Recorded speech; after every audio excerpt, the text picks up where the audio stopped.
Oi, oi, gente. O meu nome é Bruna e esse é o podcast onde os livros moram, o seu clube do livro virtual. Sejam todos bem-vindos.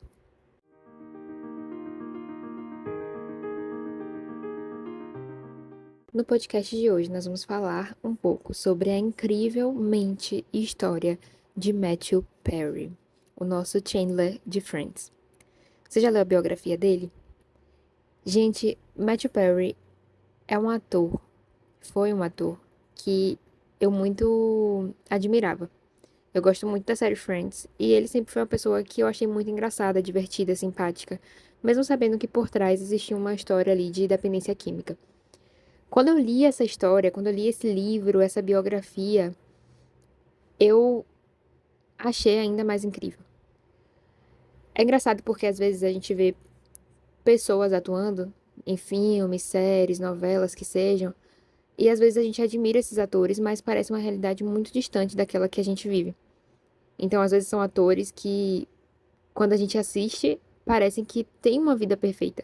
Então, seja a gente acompanhando por redes sociais, seja a gente assistindo simplesmente os filmes, seja a gente vendo premiações ou qualquer coisa parecida, a gente sempre imagina que aquele ator, que aquela pessoa famosa, seja ela o que for, tem uma vida perfeita, ou teve uma vida perfeita, ou teve uma vida fácil para chegar até o lugar onde ele está de destaque.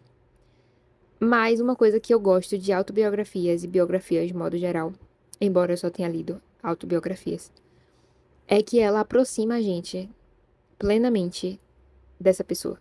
Então ela humaniza aquilo que a gente achou que por tantas vezes era algo extremamente distante da nossa realidade. Amigos, Amores e Aquela Coisa Terrível nos mostra que Matthew Perry era uma pessoa normal e uma pessoa que sofreu muito durante toda a sua vida, que foi, podemos dizer, vítima daquela coisa terrível, das drogas, do álcool, da dependência química. E isso ele traz pra gente logo no início do livro. Lá no início, Matthew vem trazer a história, o relato, né, de que quando ele era pequeno ele passou por alguma doença, algum tipo de doença, não me lembro agora, mas que ele precisou tomar remédios fortíssimos. E que já é explicado, ele inclusive traz esse relato, e que já é explicado de que crianças, quando precisam tomar remédios fortes nesse nível, podem gerar dependência química mais tarde na sua vida. Justamente porque o organismo se torna mais propício a isso.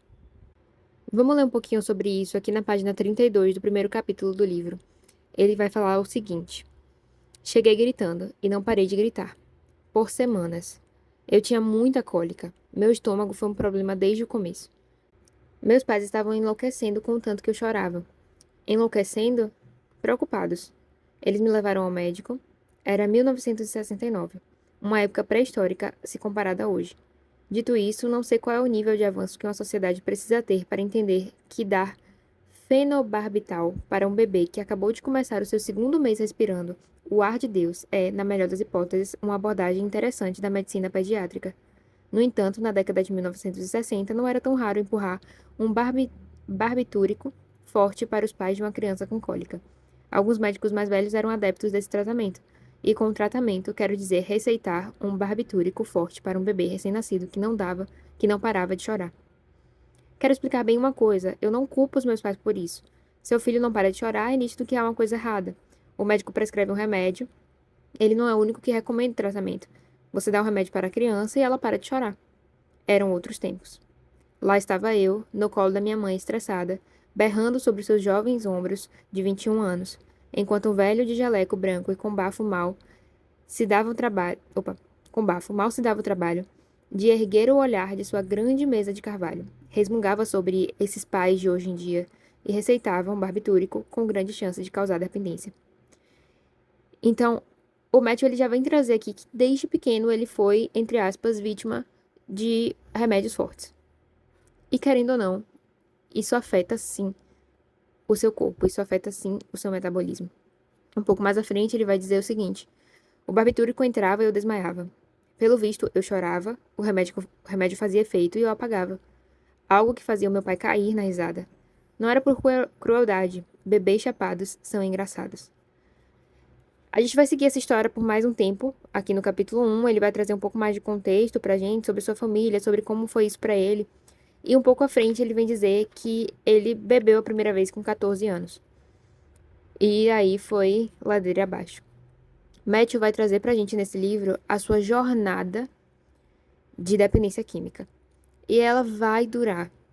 Inicialmente ela não vai ser algo tão, como eu posso falar, ameaçadora à sua vida, mas posteriormente ela vem sim ser algo que de fato afeta a vida diretamente, sabe? Causa danos a quem ele era, a carreira que ele tinha, o que ele estava construindo. Vamos um pouquinho mais à frente, lá na página 83, onde Matthew ele vai trazer pra gente um pouco sobre suas opiniões sobre o mundo, o que ele estava sentindo naquele momento. Ele já estava, ele já conta que essa é uma história um pouco mais à frente, vai ser lá no capítulo 3, e ele traz o seguinte: toda noite eu ia com meus amigos ao Formosa Café, no Santa Mônica Boulevard, em West Hollywood. Havia duas placas sobre o bar, uma ficava na parede cheia de fotos e dizia onde os astros vêm jantar, e outra dizia vinho vendido em taças. Só que nós não bebíamos em taças, bebíamos em jarras de meio litro, 1 litro, 3 litros, e bebíamos vodka, não vinho. Algumas linhas à frente ele diz: no entanto, na época pré-fama, esse vazio era preenchido pela bebida. Um pouco mais à frente, ele vem trazer: foi nessa noite que senti pela primeira vez a obsessão pelo álcool. Notei que ninguém mais parecia incomodado com a falta de bebida na casa de Gabi, mas eu tinha aquela ânsia dominante, como se ela fosse um grande imã e eu, pedacinho de metal. Fiquei nervoso, especialmente porque notei que era o único com esse problema. Então resolvi não procurar nada para beber naquela noite. Mas não consegui dormir. Fiquei desconfortável, revirando na cama, sem conseguir parar de pensar naquilo. Inquieto, irritado, insatisfeito, até o sol finalmente raiar. O que estava acontecendo? O que havia de errado comigo? Porque eu era o único louco por mais um drink. Eu não podia contar para ninguém o que estava acontecendo, porque nem mesmo eu entendia o que eu estava sentindo. Acho que o meu vício permaneceu em segredo para as pessoas por muitos anos. Bom, pelo menos a intensidade dele. Com certeza, naquela época ninguém percebia. Eu era um cara jovem que devia estar na faculdade, mas que preferia desperdiçar o tempo com bebidas, mulheres, contando piadas para os amigos e para as mulheres. O que haveria para admitir? Mas ninguém sabia que eu bebia sozinho. E isso continuou sendo um segredo. Na página seguinte, nós temos o Matthew falando: não consigo decidir se gosto mesmo de pessoas. As pessoas têm necessidades, mentem, traem, roubam e até fazem coisa pior. Querem falar sobre elas mesmas. O álcool era o meu melhor amigo porque ele nunca queria falar de si mesmo. Ele simplesmente estava lá, sempre, como um cachorro mudo aos meus pés, me encarando, pronto para dar um passeio. Beber amenizava demais o meu sofrimento, além do fato de eu me sentir solitário quando estava sozinho, mas também quando estava cercado de pessoas. Como um amigo, o álcool me dava apoio. Por isso eu sempre vou ser grato a ela. Foi por conta da bebida que finalmente alcancei o meu estado racional. Estão entendendo o que é isso? Esse livro ele faz uma descrição em detalhes pessoais, mínimos, próximos, do que foi, para Matthew Perry, o vício. De como ele enxergava isso, de como o álcool ele não somente satisfazia uma vontade, mas também acalmava suas emoções e fazia com que ele se sentisse menos solitário. É uma nuance, gente, de tantos sentimentos, de tanta profundidade. Era uma questão não simplesmente de você é viciado porque você ama a bebida, mas de você é viciado porque existem coisas no profundo do seu ser que precisam ser tratadas e que não foram tratadas. Existem um histórico que vem de lá antes de você, de fato, ter um entendimento do que era uma dependência, de você ter um entendimento do que era a bebida. Isso afetou profundamente. Eu não posso passar por todas as passagens que eu tenho marcadas nesse livro, que são muitas, porque o livro é extremamente bom, mas apenas com essas eu acredito que vocês conseguem ter uma ideia, para quem não leu, de como esse livro ele traz uma abordagem profunda a respeito desse assunto. Vamos um pouco mais à frente. Nesse podcast, nesse áudio, eu gostaria justamente da gente ler algumas dessas passagens, para que a gente possa entender realmente a cabeça de Matthew, porque não adianta só eu vir aqui gravar um áudio falando sobre o que eu achei do livro, porque não é um simples livro de romance ou uma história de ficção qualquer. É a história da vida desse ator. É a história dos sentimentos dele. Eu não quero falar se eu achei boa ou ruim. É claro que eu vou dar uma opinião, porque de fato eu criei uma opinião a respeito dela, mas de modo geral eu queria realmente trazer para vocês um pouco do que está escrito aqui, para que a gente pudesse refletir juntos a respeito dessas passagens especificamente. O Matthew ele vai trazer um pouco à frente, lá na partir da página 100, mais ou menos, um pouco antes, talvez, da página 100, por volta o capítulo 3 mesmo. Ele começa a falar sobre Chandler. Ele descreve que Chandler era ele, que quando ele foi fazer o papel, o teste para ser Chandler, ele olhou para aquele personagem e ele falou: não tem como eu não ser o Chandler, porque o Chandler já sou eu. O papel do Chandler é quem eu sou na vida real. Então ele vai trazer a descrição de quem é Chandler e vai se identificar em cada detalhe. Ele vai falar assim, lá na página 99, na verdade. Sabe quando às vezes o universo tem planos para você que são difíceis de acreditar? Quando o mundo quer uma coisa para a sua vida, apesar de você ter feito de tudo para bloquear esse caminho? Seja bem-vindo ao meu ano de 1994. Aparentemente, uma noite na cama, a produtora Jamie Tarsis, a doce mágica tão saudosa Jamie Tarsis, que trabalhava no desenvolvimento de Friends Like Us na NBC, se virou para o seu marido na época. Se virou para o seu marido, na época Dan McDermott, produtor da Fox TV, e perguntou: Escuta, Lax 2194 vai ser aprovada? Dan disse: Não, aquilo é horrível. Para começo de conversa, é sobre carregadores de mala nos anos 2194. Eles usam coletes futuristas. Essa série, só para dar um contexto para vocês que não leram, era uma série que Matthew tinha acabado de iniciar. Então, ele não fez, na verdade, o teste para Chandler, porque ele estava fazendo. Ele tinha acabado de gravar o piloto dessa série. E aí ele soube sobre Chandler, né? Inclusive, ele vai falar assim um pouco antes. Meu coração ficou apertado porque eu sabia que eu era o Chandler. Mas eu também não era um babaca. Fiquei arrasado. Nós dois dissemos para Craig aceitar Friends Like Us. Porque Craig, ele estava justamente sendo oferecido o papel de Chandler, né? Para esse Craig, que era um amigo de Matthew Perry. Mas ele queria muito fazer o Chandler, né? Enfim. Só que ele não podia sair da série assim, sem mais nem menos. E aí tem essa conversa que a gente viu agora, que é justamente falando que essa série ela não ia pra frente, que ela não era boa. E aí ela fala o seguinte: Então Matthew Perry está disponível? É uma segunda opção segura? Perguntou Jamie. Na linguagem de Hollywood, ela queria saber se eu estava livre. Ironicamente, bem depois disso, Jamie e eu acabamos namorando por vários anos, depois do divórcio dela. Isso tá entre parênteses. 2 dias depois, recebi o telefonema que mudaria a minha vida inteira. Falando sim, assim. Marquei um horário para você conversar com Martha Kaufman sobre Friends Like Us amanhã. E a partir disso, gente, o Chandler nasceu, o nosso querido, amado Chandler. E aí ele vai falar sobre o amor dessa série, o amor que ele teve por essa série. Ele vai discorrer sobre isso por algumas páginas, sobre como isso fazia bem pra ele, sobre como isso ajudou ele, inclusive, com a dependência no início. E como ele amava os atores que estavam junto com ele, né? Ele vai fazer uma descrição falando sobre Matthew LeBlanc, sobre Courtney Cox, sobre os outros atores, que agora eu não tô vendo aqui o nome, então eu não vou me lembrar de cabeça. Mas ele vai falar um pouco sobre cada um dos atores e como ele amava essa série. Como a série, de fato, foi importante profundamente na vida dele. E como ele ficou ansioso e animado e eufórico para fazer Friends. Tem uma frase que ele diz: Mas eu conhecia Chandler. Eu seria capaz de trocar um aperto de mão com Chandler. Eu era Chandler.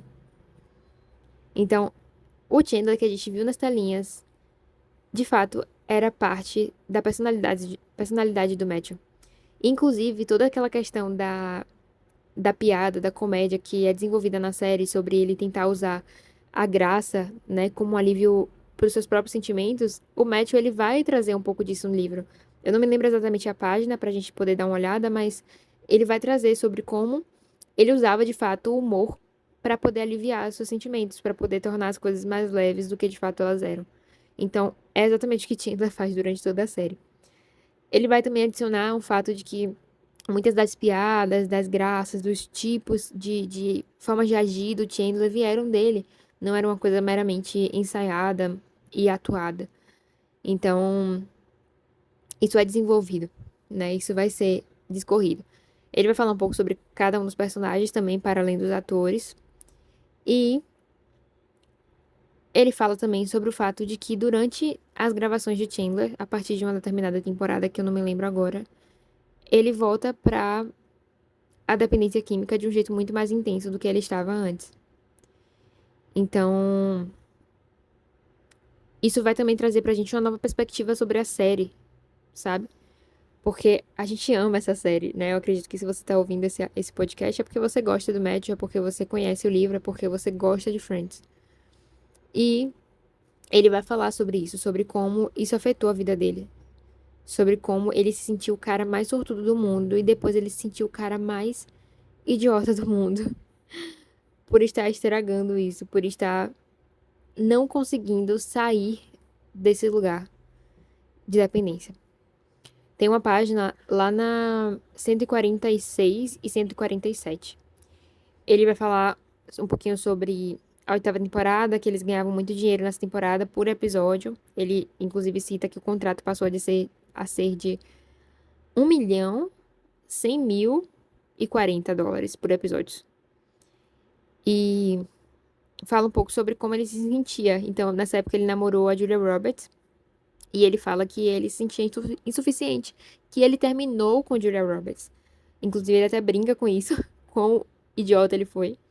Mas que ele se sentia insuficiente. E por isso que ele não conseguia sustentar aquilo. Porque ele achava que ele não merecia aquele amor. Na página 147, ele fala: já passei por mais de 65 desintoxicações ao longo da vida. Mas a primeira aconteceu quando eu tinha 26 anos. Meu vício em Vicodin estava no auge. Se você assistir a terceira temporada de Friends, espero que fique horrorizado com a minha magreza nos episódios finais. Os opioides acabam com seu apetite, além de fazerem você vomitar. No último, estou usando uma camisa branca e uma calça caqui. As duas peças parecem ser 3 vezes maiores do que o meu número. Compare isso com a diferença da minha aparência no último episódio da sexta temporada e o primeiro da sétima, os dos pedidos de casamento de Chandler e Mônica. Não mudo de roupa entre os dois. Eles aconteceram na mesma noite, mas devo ter perdido uns 20 quilos entre as gravações. Meu peso variou entre 58 e 102 quilos nos anos de Friends. Dá para acompanhar a trajetória da minha dependência química pelo meu peso entre as temporadas. Quando estou mais pesado, era o álcool. Quando estou magro, eram os remédios. Quando estou com cavanhaque, eram muitos remédios. Ao fim da terceira temporada, eu dedicava a maior parte do meu tempo a encontrar um jeito de conseguir 55 comprimidos de Vicodin por dia. Eu precisava tomar 55 diariamente, ou eu me sentia muito mal. Era um trabalho em tempo integral, fazendo ligações, indo a consultas médicas, fingindo enxaquecas, encontrando enfermeiros trambiqueiros que me davam o que eu queria. Demorei um pouco para entender o que estava acontecendo. E assim segue. Eu não tenho nem muito o que falar, gente. Eu queria muito trazer esse livro pro podcast, mas sinceramente eu acredito que simplesmente da gente ler algumas partes já é reflexão suficiente. Vamos dar uma olhada mais à frente.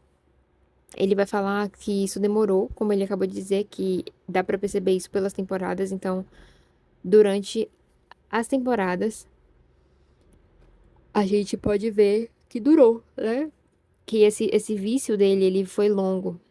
E ele vem dizer depois que ele cochilava no meio das gravações e que os colegas tinham que acordá-lo, que Janet e Courtney Cox faziam certas intervenções e chegaram a colocar uma bicicleta ergométrica para ele nos bastidores, para que ele pudesse ficar acordado e fazer um exercício e ter alguma coisa para que o cérebro dele voltasse ao normal. Ele fala que um dia eles fizeram uma intervenção com ele e quando ele perguntou como é que eles sabiam, eles responderam: nós sentimos o cheiro. Gente, isso é tão forte. Imagina só o tamanho da vergonha e o tamanho do constrangimento que ele devia passar, sabe? E eu sei que muitas vezes a gente vê pessoas passando por esse tipo de coisa e a gente olha pra isso e fala: mas essa pessoa escolheu essa vida que ela tem. Mas às vezes não. Eu não consigo olhar pra história de Matthew e pensar que ele escolheu essa vida, que ele escolheu estar no lugar que ele estava, sabe? Estar em meio a essa dependência. A gente sabe que o cérebro ele funciona de maneira específica e que o vício ele é explicado por hormônios, enfim. Não é simplesmente uma coisa da vontade da pessoa.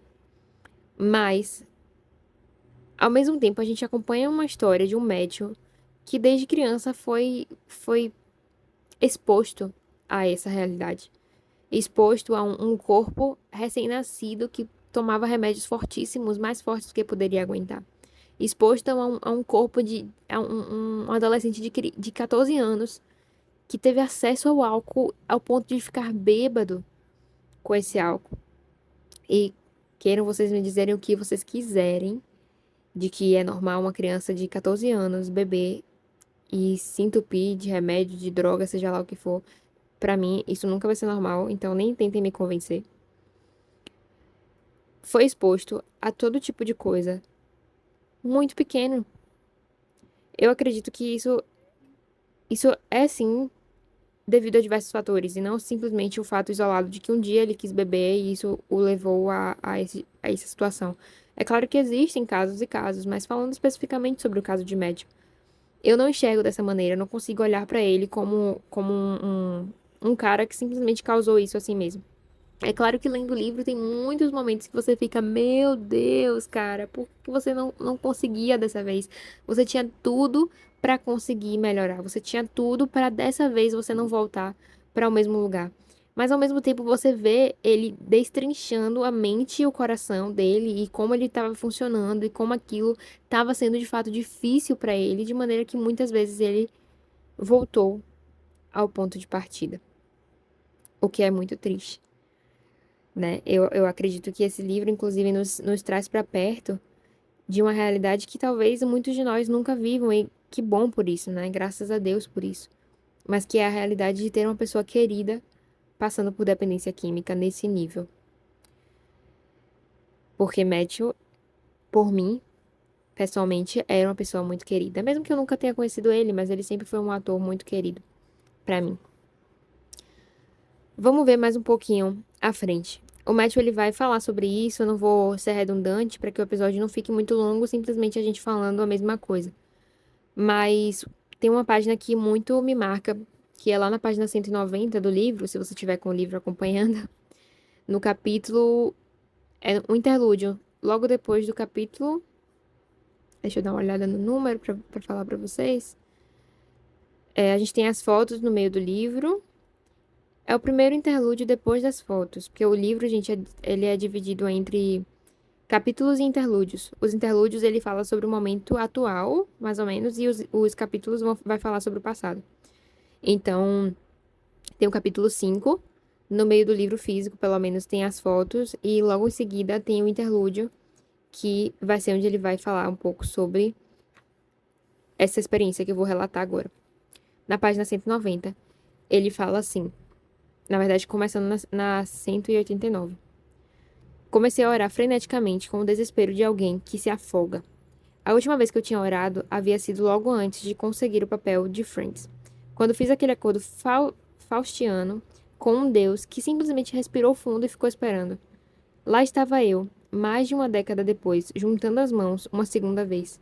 Deus, por favor, me ajude, sussurrei. Mostre que você está aqui, Deus. Por favor, me ajude. Fazendo um pequeno parênteses, gente, a oração que ele relata é uma oração que ele diz ter feito lá atrás, quando ele pede para que Deus torne ele famoso. E ele, se eu não me engano, ele fala, eu te dou qualquer coisa. Eu acho que é isso que ele fala. Ele fala, por favor, me faça famoso, eu te dou qualquer coisa. Mas depois eu dou uma procurada para poder ler melhor as palavras dele. Continuando. Enquanto eu orava, aquela ondinha no mar se transformou em uma luzinha dourada. Ajoelhei e a luz lentamente foi aumentando, até se tornar tão grande que ocupava o cômodo inteiro. Era como se eu estivesse no sol. Eu tinha pisado na superfície do sol. O que estava acontecendo? E por que eu começava a me sentir melhor? E por que eu não estava apavorado? A luz trouxe uma sensação mais perfeita do que a dose mais perfeita de drogas que eu já tomei. Tomado pela euforia, fiquei assustado e tentei me desvencilhar. Mas não havia como. Aquilo era maior do que eu. A única opção era me render. O que foi fácil, porque era uma sensação tão boa. A euforia começava no topo da minha cabeça e lentamente descia pelo corpo inteiro.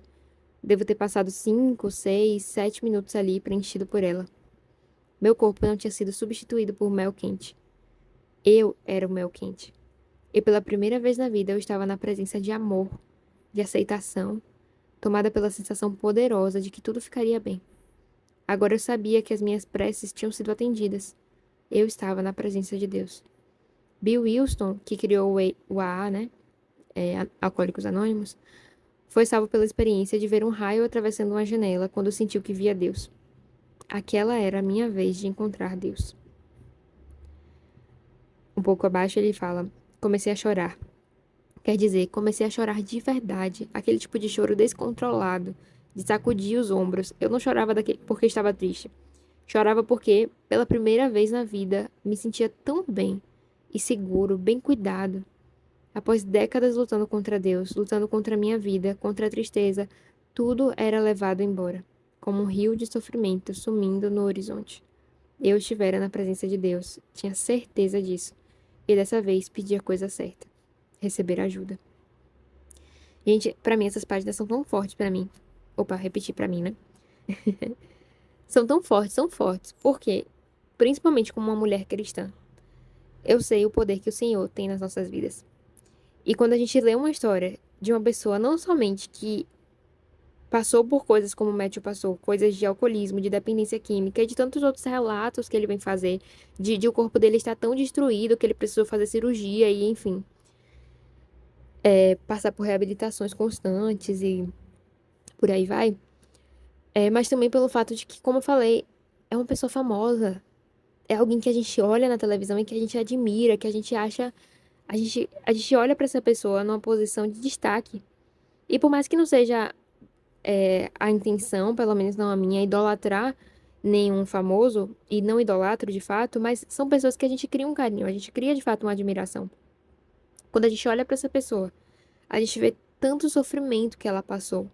A gente passa a humanizar essa pessoa. E a gente vê que ela teve um encontro genuíno com o Senhor, com a presença de Deus, e que isso transformou ela. Pra mim, isso é o que mais impacta nesse livro.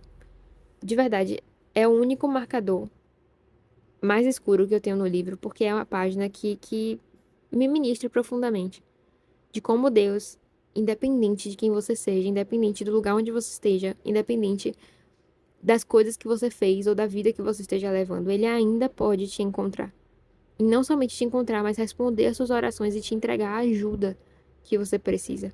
Não é sobre você orar a Deus e você pedir para que Deus, sei lá, te entregue riquezas ou sei lá o que, sabe? Matthew diz que Deus respondeu a oração dele lá no início, falando que queria muito ser famoso, né? Pedindo para ser famoso.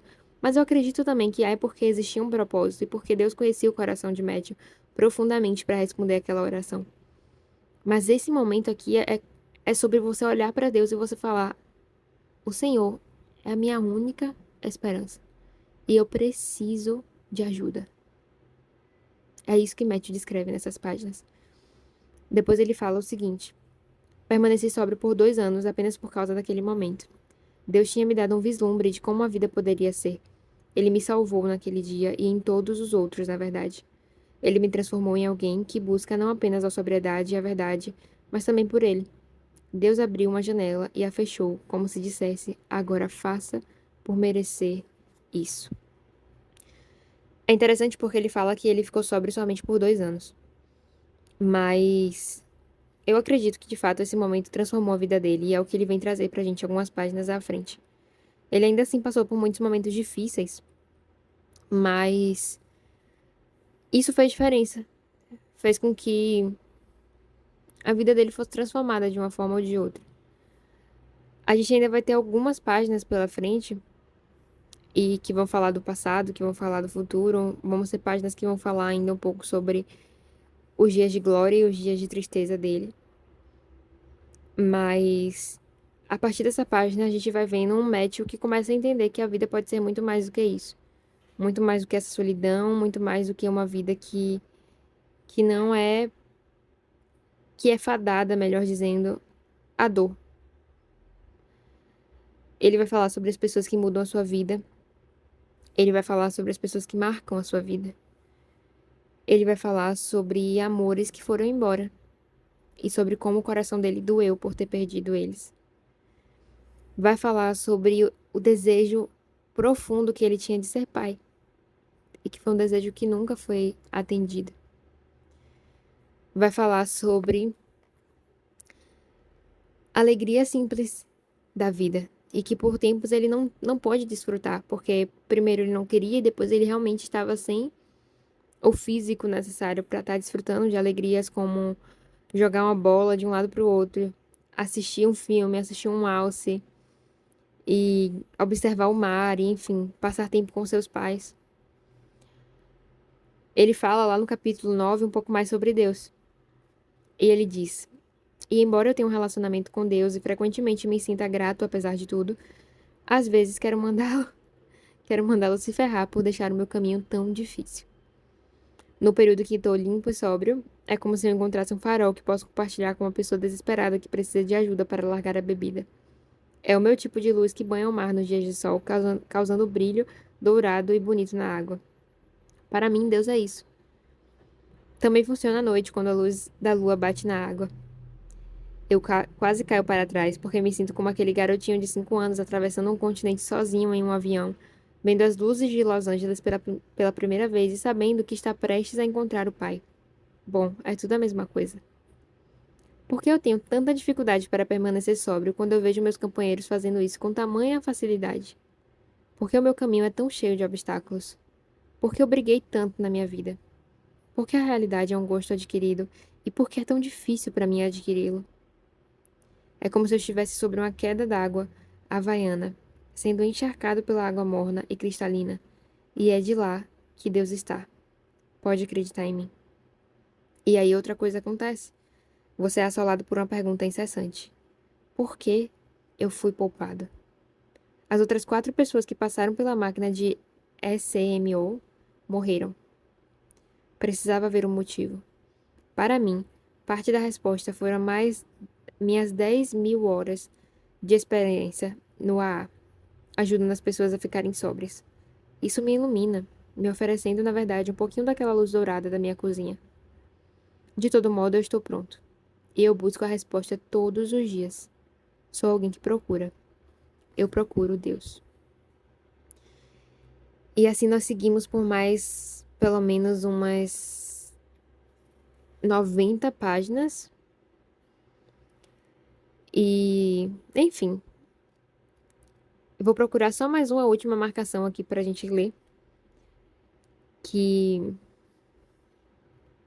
pode encerrar esse podcast com tudo. Vamos dar uma olhada. Vamos lá, tem umas 2 páginas aqui.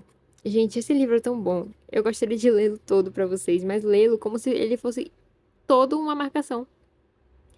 Porque ele é incrível. O livro é muito bom. Muito bom. Lá nas últimas páginas, vamos nessas últimas páginas de cara. Na página 289. Ela é a penúltima página do livro. Então, se você não quer spoiler da última página, talvez seja a hora de você pular alguns segundos do podcast. Vamos lá. Ele fala assim. Ele fala um pouco sobre gratidão, então ele vai descrever algumas coisas pelas quais ele é grato. E aí, lá na página 287, ele fala assim: A vida é assim agora, e ela é boa. Deus sempre está comigo agora, em todas as vezes que me permito sentir a sua grandiosidade. É difícil acreditar, depois de tudo, que ele ainda se deu o trabalho de ajudar a nós, réis mortais. Mas ele ajuda. E a questão é justamente essa: o amor sempre vence. Amor e coragem, cara. As 2 coisas mais importantes. Não vivo mais com medo. Eu vivo com curiosidade. Tenho uma rede de apoio incrível ao meu redor e ela me salva todos os dias, porque já estive no inferno. O inferno tem características específicas e não quero mais nada disso. Mas tenho coragem de encará-lo. Quem eu vou me tornar? Seja lá quem for, vou seguir em frente como um homem que finalmente ganhou gosto pela vida. Eu lutei contra esse gosto. Lutei com unhas e dentes. Mas no fim, aceitar a derrota me levou à vitória. Meu único acerto foi nunca desistir. Nunca levantar as mãos e dizer: chega, não aguento mais, você ganhou. E por isso estou aqui, pronto para tudo o que vier. Um dia, talvez você também receba o chamado para fazer algo importante. Então se prepare. E quando isso acontecer, pense: o que o Batman faria e faça. Essa é a última frase do livro. E para que a gente possa ter umas reflexões finais a respeito dessa história. Essa história não, desse relato profundo. Matthew, ele fala um pouco nesse final, ele traz a ideia, na verdade, de que tudo isso aconteceu por um propósito. De que por mais que tenha sido terrível e que por vezes ele tenha caído de novo nesse erro, de forma ruim, e talvez as coisas poderiam ter sido diferentes, mas que ele, em algum momento, ele pôde ajudar outras pessoas a passarem pela mesma coisa que ele, porque ele tinha passado. E eu acredito que isso fala muito sobre propósito, muito sobre seu chamado, sobre testemunho. Quando a gente fala sobre testemunho, a gente fala sobre uma experiência que você vivenciou e que porque você vivenciou, você pode falar sobre ela para outras pessoas com propriedade e ajudar pessoas que também estão passando por experiências similares. Nenhuma experiência é individual, como a gente tanto fala na internet. E de fato, o Matthew ele vai trazer sobre isso, de que muitas pessoas puderam deixar essa vida porque um dia ele foi luz na vida dessas pessoas, mesmo que na vida dele mesmo ele não tenha conseguido em sua completude. Matthew ele vai falar sobre amor, sobre a necessidade de ser amado, sobre o sentimento profundo de insatisfação com a própria vida e de insegurança sobre quem ele era e sobre o que ele queria conquistar e sobre as pessoas que estavam ao redor dele. Ele fala sobre momentos em que ele sentiu tristeza, sobre momentos em que ele sentiu dor profunda, sobre momentos em que ele foi abandonado e momentos em que ele abandonou para não ser abandonado. Ele fala sobre tudo que a droga tirou dele, tudo que a dependência química tirou dele. Ele fala sobre tudo que a sua própria mente tirou dele. E no final ele fala sobre tudo que Deus trouxe para ele de volta. Não foi uma vida perfeita, certamente não foi, passou muito longe de ser. Mas esse livro mostra pra gente como foi uma vida humana, uma vida sofrida, mas uma vida cheia de pontos altos e de sonhos realizados. Friends foi um sonho na vida de Matthew. E ele fala isso, ele fala sobre como foi um sonho viver o Chandler, sobre como ele era feliz e sobre como ele se sentiu muito triste por ter estragado parte disso por causa da dependência. Mas ele foi feliz em parte. Ele realizou um sonho, realizou um desejo. E a gente conhece ele também por outros filmes, como, por exemplo, 17 Outra Vez, no meu caso, né? Eu conheço ele também por 17 Outra Vez. Então, ele fez outros filmes que também foram bons, mas a sua principal obra foi Friends, e que, assim, pra mim era tudo que ele precisava, uma vez que ele mesmo fala que ele era o Chandler. Que alegria maior é você ser famoso por um personagem que você interpreta que, por acaso, tem a mesma personalidade que você, sabe? É incrível. É triste porque a gente vê tanto o que ele perdeu e tanto que ele não conseguiu conquistar, como, por exemplo, ter um filho. Mas é bonito. Bonito de um jeito profundo, sabe? De um jeito que faz a gente pensar. E faz a gente sofrer um pouquinho também por ele. Tem algumas pessoas que acreditam que Matthew, ele morreu por conta da dependência. A gente sabe que ele foi encontrado numa banheira, já sem vida. E algumas pessoas acreditam que ele, de fato, estava com intoxicação ali. Intoxicação que fala, no caso de uma overdose, né? Que ele teve uma overdose, que ele tomou algum remédio e que fez com que ele não aguentasse e, enfim, desmaiasse e afogasse na banheira. Tem pessoas que acreditam que pode ser que ele tenha sido envenenado, então que algum médico ou qualquer outra pessoa deu uma dose maior de remédio a ele do que ele poderia aguentar e ele tomou e morreu. Eu particularmente não acho, mas assim, é um machismo que vem do meu coração. Não, talvez não seja tão racional, mas eu não acho que tenha sido dependência. Eu acredito, de fato, que depois que ele escreveu esse livro, ele se manteve sóbrio, sabe? Pelas próprias coisas que ele fala no final do livro. Eu acredito que ele estava sóbrio. E que não foi esse o motivo da morte dele, mas assim, eu não tenho como saber, na verdade. Pode ser que ele tenha caído de novo, assim como ele caiu diversas vezes ao decorrer dessa história. Mas de qualquer modo, eu fico feliz que Matthew encontrou com Deus. E eu fico feliz que ele pôde nos entregar uma história, um relato profundo e íntimo da sua própria vida antes de partir. Não somente para que a gente possa refletir sobre isso e conhecer a história de alguém que a gente gosta e que é famoso, mas para que a gente possa usar como testemunho, para que a gente possa ter o testemunho dele. E eu tenho certeza de que vai ajudar muitas pessoas, se já não ajudou muitas pessoas que passam por situações similares. Eu não sou uma dessas pessoas, ainda bem, mas é bom também ter posse dessa história, ter conhecimento dessa história no meu repertório. E vou guardar no meu coração sempre. Então, se eu posso terminar esse áudio de podcast de uma forma simbólica, reflexiva, melhor dizendo, né? A gente sempre termina refletindo, mas esse áudio inteiro foi refletindo, então eu diria que se você não leu esse livro, leia. Se você não conhece o Matthew, assiste Friends, assiste alguma coisa, gente, pra vocês conhecerem quem ele foi. Se você passa por algum tipo de dependência química ou qualquer que seja o tipo de dependência alcoólica, enfim, nem sei se química envolve o álcool, eu acredito que sim, né? Vixe, gente, ó, minha ignorância. Mas se você passa por algum tipo de dependência nesse sentido, esse livro pode te ajudar a refletir um pouco a respeito. E procure ajuda, obviamente. Mas, de todas as coisas que eu posso ressaltar para poder encerrar esse podcast, esse episódio, é dizendo que a melhor coisa que aconteceu na vida de Matt, com certeza, foi encontrar com Deus. E que pode ser também a melhor coisa que aconteceu ou que vai acontecer na sua vida. Acredite que o amor, a aceitação e tudo isso que ele vem escrevendo na sua história, no seu livro, eles são reais. E eles continuam esperando por cada um de nós todos os dias de nossas vidas. Esperando para nos abraçar completamente, nos absorver completamente e nos mostrar completamente de que o Senhor está conosco e que Ele pode nos salvar de qualquer que seja o perigo, de qualquer que seja a dependência. E para encerrar com uma frase do Matthew, eu queria dizer a vocês que Deus está em todos os lugares. Você só precisa permanecer atento aos sinais ou acabará deixando passar.